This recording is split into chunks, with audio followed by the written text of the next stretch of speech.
What's up, guys? It's your girl Shalina with Shalina Speaks, and I want to speak about this situation with TDE, Top Dog Entertainment. It's going around on the internet, according to Newsweek magazine, that they're being sued for sexual assault and harassment. So I'm going to kind of get into the gist, like a summary, if not maybe all of it. I don't know. We'll see how long it is, but we're going to get into the documents on this lawsuit. Okay, so it is Jane Doe and Jane Roe versus Top Dog Entertainment and Brandon Tiff. So let's just go ahead. Brandon Tiff and Anthony Tiff and David Harrell. So let's just go ahead and get into the docs. So it says, this is the introduction. Defendant Top Dog, TDE, Top Dog Entertainment, TDE, is an independent record label specializing in hip-hop and R&B artists, best known for launching the careers of several prominent artists. Plaintiff Jane Doe was hired to perform public relation and marketing services for TDE. During the course of her performance of work for TDE, she was subjected to inappropriate work behavior, including sexual harassment and assault by officers and executive of the company.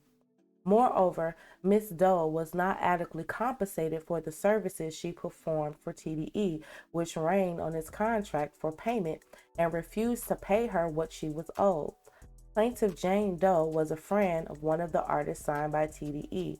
Hereinafter, Artist A, in exchange for her providing moral support, Artist A, TDE provided her room and board at a house owned by TDE that double-sided as a studio. During her stay at the TDE property, Ms. Rowe was sexually harassed twice by TDE employees, one of whom gave her alcohol despite her being underage at the time, in an attempt to further her sexual advances. TDE's leadership knew that these instances of sexual abuse, as well as failure to properly compensate Ms. Doe, yet took no action to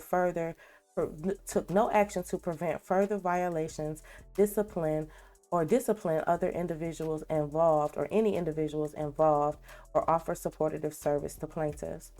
The parties. Plaintiff Jane Doe is a California resident who performed services for TDE from 2019 to 2024. Plaintiff Jane Roe is an Arizona resident who was sexually harassed by TDE employees between 2020 and 2021 while living in a home provided by TDE.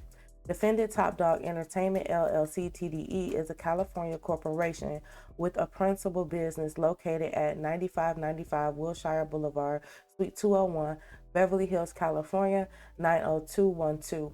Both Defendant Brandon Tiff is the chief of marketing officer of TDE and resides in the Los Angeles County. The defendant Anthony Tiff is the president of TDE and resides in the Los Angeles County. Mr. Tiff Jr. is also known under the AKA as Musa. That's what I'm gonna say. I don't know that word right there. For sure. I'm not gonna mess it up, y'all. So, the defendant David Harrell is an employee of TDE which resides in Los Angeles County. The true names and capacities does 1 through 10 inclusive are unknown to the plaintiff who sued such defendants by use of such frictious names. Plaintiff will amend this complaint and add true names when they are asserted. Plaintiffs and informed and belief therein allege that each of its frivolously named defendants is legally responsible for the occurrences herein alleged and the plaintiff's damages, as herein alleged, were approximately caused by their conduct. On information and belief at all times and herein mentioned, the defendant was the agent, partner, joint venture, and representative or employee of the remaining defendants, and was acting with the course of scope such as the agency, partnership, joint venture, or employment. And engaging in the conduct described below, the defendants were all acting with the express or implied knowledge, consent, authorization, approval, ratification of their co-defendants. So that is the gist of it. So that is the gist of these documents on what has happened. So we're going to go on into the jurisdiction and avenue. This court jurisdiction is in the matter of defendants reside in the state of California, which we already established. So we're not going to read that. That's going to be redundant. But factual allegations. So it's saying in 2017, Mr. Tiff Jr. initiated discussions with Ms. Doe about joining TDE to handle public relations and branding and marketing. In 2019, he formally engaged in her services to work with artist A, agreeing to compensate her at a monthly rate. TDE did not compensate Ms. Doe up on the rate. And finally, in May 2020, the defendant, Tiff Jr., acknowledged the financial constraints had been prevented from him properly compensating Ms. Doe as agreed, and instead offered her a co-management position for the artist A in exchange for 10% of a management fee, that is 10% of the total compensation that the artist received upon signing a record deal. Ms. Doe and Mr. Tiff Jr. agreed upon this 10% would be considered for the past uncompensated services that Ms. Doe had performed services for TDE.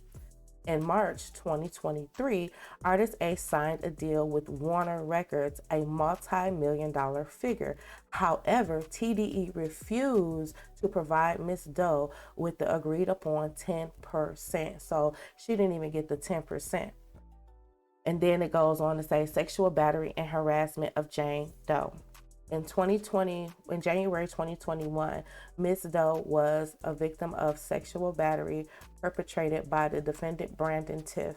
The defendant Brandon Tiff unwelcome sexual advances, forcibly removed Jane Doe's clothing and attempting to forcibly exchange in sexual intercourse or in oral sex without consent. Ms. Doe was allegedly subjected to ongoing sexual harassment by defendant Anthony Tiff Jr. throughout her tenure providing services for TDE. This harassment including unwelcome romantic overtures, inappropriate comments suggesting she utilized sexual favors for professional gain, and the unsolicited sharing of explicit material, including video of an individual engaging in intimate activities with another woman. Mr. Tiff Jr. also used Mrs. Doe's home as a covert location where he would cheat with his partner, bringing various women to the home and engaging with them in sexual activity with them in Miss Doe's guest bedroom. This is too much for me, y'all. Oh my goodness. Ooh. Let's go on to sexual assault and harassment of Jane Doe. In 2020, the plaintiff, Jane Roe, we just did Jane Doe, now we're doing Jane Roe. In 2020, the plaintiff Jane Roe, a friend of artist A, moves to California to provide her a moral support in her career. TDE considered this a valuable service. In exchange for her support, artist A, TDE provided Ms. Roe with a room and board and in a TDE-owned property. Well, this is why you got to be careful who you stay with and what you accept, y'all. Got to be careful. So while residing there, Ms. Roe was subject to multiple instances of sexual harassment by TDE employees. Y'all. Whew. That's a lot. Okay. In November of 2020, a TDE employee known as B-Dog approached Ms. Roe from behind in the kitchen without consent and rubbed his erect genitalia across her buttocks on 2 separate occasions. In January 2021, the defendant, David Harrell, was asked by artist A to drive Ms. Roe to the TDE studio. On the way, Harrell stated that he needed to stop home and grab some documents for Mr. Tiff Jr. After bringing Ms. Roe inside, he coerced her into consuming alcohol beverages, knowing she was under 21. Oh my God. Knowing she was under 21, after Miss Rowe had consumed the beverages, Mr. Harrell began taking off Mrs. Rowe clothes without her consent in an attempt to force himself onto her and engage in sexual activity. Miss Rowe was able to escape and ran out of the home. Lord have mercy. This is too much. This is too much, y'all. This is too much. So, I don't know. Let me know what you guys are thinking down below in the comments about this situation. Me personally, I feel like this is, if it is true, because everything is alleged, right? And everybody is innocent until proven guilty in a court of law. So I got that. Boom. So let's talk about if it's true. If it's like, if this stuff actually happened, this is just terrible. This is bad. And my heart goes out to those young ladies. Thoughts and prayers, thoughts and prayers. But however, this really makes things look really bad for certain situations that's going on in the hip hop community. And it's going to cause it to where there's different conversations surrounding artists that have absolutely nothing to do with it. I think about SZA's career. I think about Doechie's career. I think about Kendrick Lamar's career. I think about everybody that's associated with TDE and how this may look, especially seeing how these people are saying, these ladies, these victims are coming forward and saying, hey, this happened to me and I brought it to upper management and they didn't do anything about it. How is this going to look for the owner of TDE? Like, okay, you took it to upper management. Well, what is upper management? That got to be the owner. And that's just my speculation. That's just my speculation. My own little personal opinion or whatever. But the most important thing, though, like the most important thing is the well-being of those young ladies, if in fact that these things happen. And you guys, if you didn't know, I'm a real stickler on mental health and educating people on it. So now you know. So with that being said, if this happened, this could like cause some mental health disorders, you know what I mean? Anything from post-traumatic distress, anxiety, depression, and even substance abuse in some instances, and even eating disorders. You know, people could not want to eat.